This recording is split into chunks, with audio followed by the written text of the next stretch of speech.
Greetings from the Emerald Isle, whisky lovers. My name's Al, and this is Whisky Straight. What's up, whisky lovers?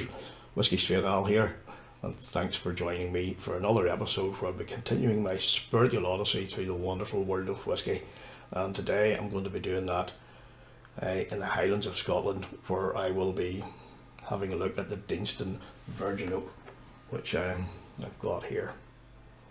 Now, I'm quite excited about this because I've heard a lot of good things about Deanston in general, and I've never tried any of their bottlings or expressions before, so I thought it was only but right to start off at the core expression, and the other part of the core bottlings at Deanston is a 12-year-old, and I do have a sample of that as well, so it will be coming up in an upcoming review.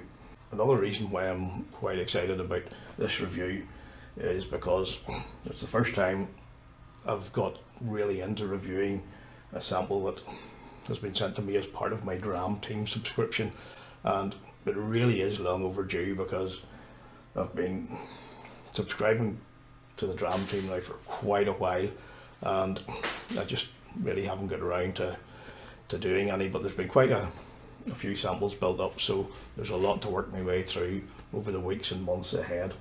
But let's get into this one now and see what it's all about.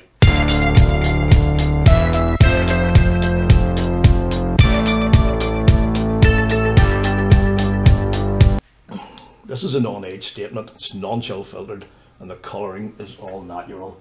So what you're seeing here, which is nice, it's light, it's clean and it's crisp, is just all natural product. What else do we know about it? Well, it's matured in Axe bourbon casks, and then it spends the last 6 months of its maturation in new American oak casks, hence the Virgin Oak. And then another plus point, it's bottled at a nice ABV of 46.3. Heard a lot of good things about the Deanston, and it's probably, if it's something that I'm going to try to work my way through and get more of, it's probably best that I start at the bottom of the core range and work my way through, and I think that way I'll get a better insight into the whisky and how the expressions evolve as you go up through the years, and different finishes as well. Let's give it a wee nose in here and see what it's like.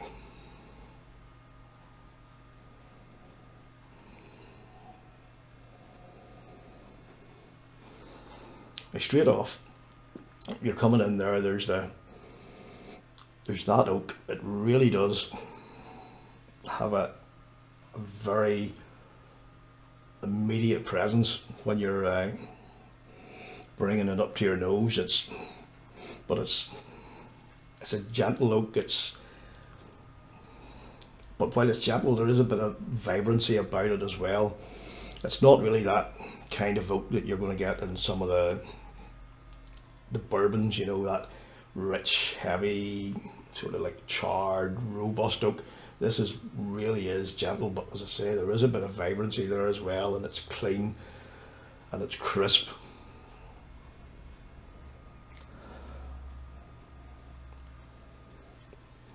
Now, along with that, we're getting a bit of lemon coming in there, but it's a subtle, what's the best way of putting it? It's not like freshly squeezed lemon or anything like that in any way. It's more of a lemon zest, and it really does sort of blend in quite well with that gentle oakiness. There's also a sweetness coming in here, and it's like a double barrel sort of sweetness. It's a sugary sweetness, but there's also a fruity, like a citrus sweetness that comes through it, and it actually does work quite well. The nose it's nicely balanced. It's mild. Everything works well together, but it is just sort of like middle, and it's rather subdued, and there's nothing really that jumps out and grabs you, and makes you go, wow, I can't wait to get into this, to taste it. Say it is nice, but it's not overwhelming, it's not underwhelming, it's just middle of the road, nice, but nothing more at this stage. So let's give it a taste now to see if there's a bit more of a wow factor on the palate than there is on the nosing.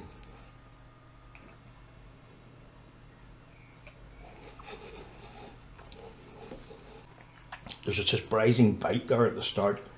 It's hotter than you would expect. There's a bit of spiciness there, and it really does get to the front of the palate there, and it does bite. But along with that bite, there's a zesty lemon there. It's more of a pronounced lemon than there is on the nose, and coming through that now, there is like a sweet toffee. It's the definite taste of toffee there, but it's not just toffee, it's sweet toffee. There's probably maybe a bit of orangey zestiness coming in there on it as well.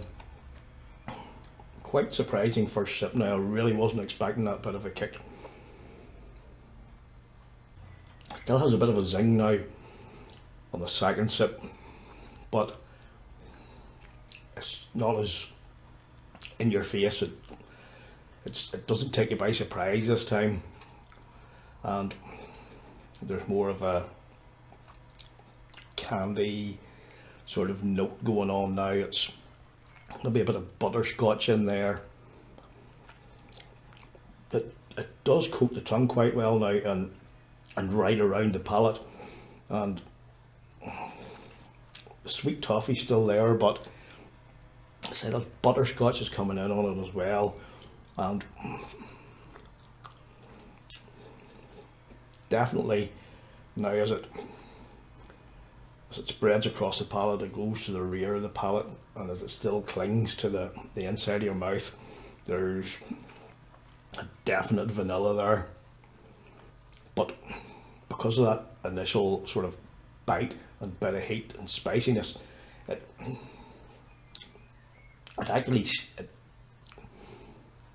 does linger surprisingly well, and it does retain that fruitiness, the zestiness quite well, along with the other flavours. But it's that lemon zestiness, sort of maybe even a bit of honey coming in there now, that does really stay and cling to the palate.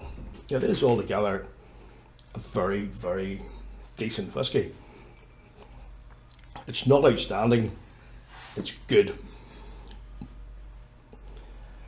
The nose is nicely balanced. On the palate, it does initially attack those taste buds in a surprising way, especially when you think that the nose is a bit more subdued and mellow. But a nice thing is that probably with the ABV, it does have a nice lingering feel. It stays on the palate, and I can't really find any fault with it. It's not making anything go wow in me, but considering what this is around the mid-30s mark, it's good. It's not bad, it's not great, it's just good. There was no problem buying a bottle, definitely not, but it just lacks that something that I was expecting more. But maybe as I move up through the range, and I try the 12 next, it will be something that will grow on me. And there's a dog wanting fed in the middle of it, but sure, he can wait for a while. So now, these guys at the Dram Team deserve a bit of a mention, because they do a great job, you know, for around, depending on where you live, 27-30 quid a month, and you're getting 6 samples, you're getting 5 25 mils and 1 10 mil, and it's all good stuff. You know, they do the big ranges, they do the independent bottlers, and they do whiskies from all over the world, and it really is a great way without breaking the bank of sampling different whiskies and seeing which ones you like, which ones you're like, nah, I'm not going to spend 30, 40, 50 quid in a bottle of that, but at least I've got to try it with a sample.